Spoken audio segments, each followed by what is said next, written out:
So yesterday we picked up our Model Y. We're super excited. Got it home last night, washed it and put that first coat of wax on.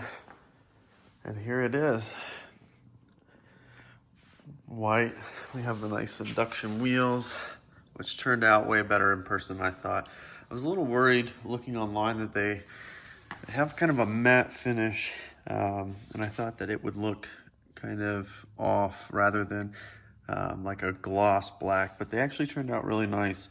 A pretty dark matte black finish, and I think that it blends in pretty well. It matches the same black out on all the trim around the vehicle, but it looks pretty awesome.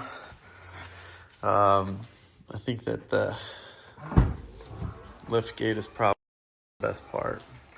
I mean, this is why we got the vehicle instead of the 3 because we have kids and we wanted the extra space to be able to fit a double stroller and luggage and all.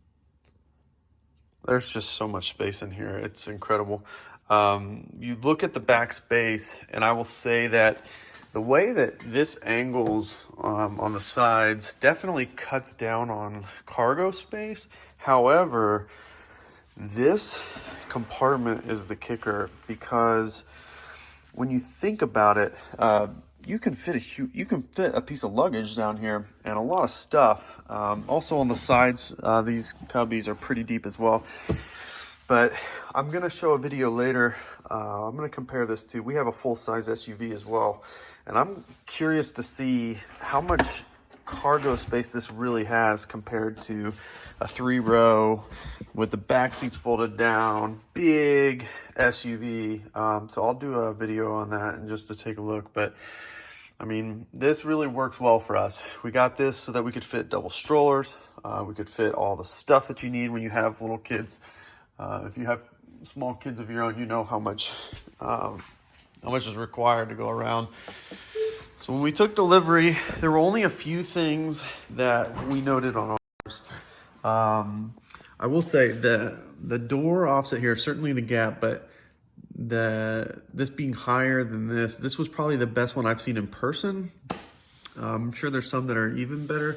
So I was happy to see it wasn't as bad as the other ones that the store had. But you can definitely tell it has a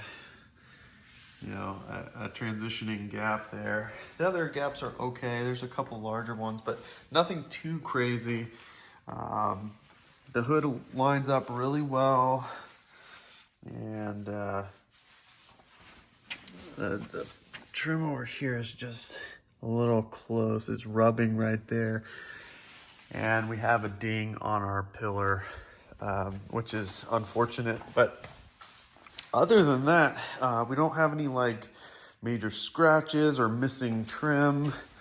I did notice we've got some trim that's a little, it's not lining up perfect on both sides, but other than that, inside, everything was pretty well, with one exception. Back, you can see the craziest thing. It's like two little, they're poking out. I have no idea what they are. They're not on the other side. They're gonna end up replacing it, but it'll be a whole piece of trim that they'll have to replace on the headliner, which is so crazy. But I have no idea what that is. It's gonna drive me crazy. And they agreed it would drive them crazy too. By the way, if you have Chico key fit car seats, this is how they fit. I'll do a video review on those later to show you how much space you have, which is fantastic. Let's go ahead and open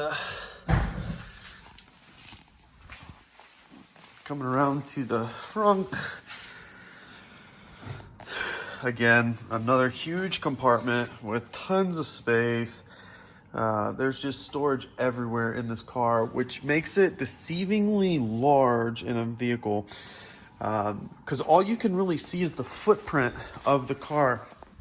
And I'm telling you, until you stand next to it in person, it's hard to capture in pictures and in video how much bigger this is in person than what it looks like in a video or pictures. In the front of the car, obviously not having the engine, you get the compartment. In the back, you don't have a gas tank, so you get that compartment, and it's boom, boom, boom. You start stacking this up, and if you added that into the cabin of the vehicle, like it would have to be in a normal gas-powered car, this is actually comparable to a much larger footprint vehicle, so something to think about as well. Now, the one thing that I don't like about this Frunk is when you close it, I mean, you can see you don't have to push very hard and it's deforming. So I'm hoping to have some sort of I don't know, automatic closing hinge to add to that later, because that just seems so fragile, like it would dent so easy. And I think the only other thing was just massive. This roof is, and it is awesome. It is extremely dark tint up there, by the way, too. So when the sun is shining, I did not notice any issues with it, like blinding me or anything, even without sunglasses. So pretty awesome. More videos to come. I'm going to do a full walkthrough on features that I like, but just wanted to share the video of delivery. We're very excited, and hope you enjoyed.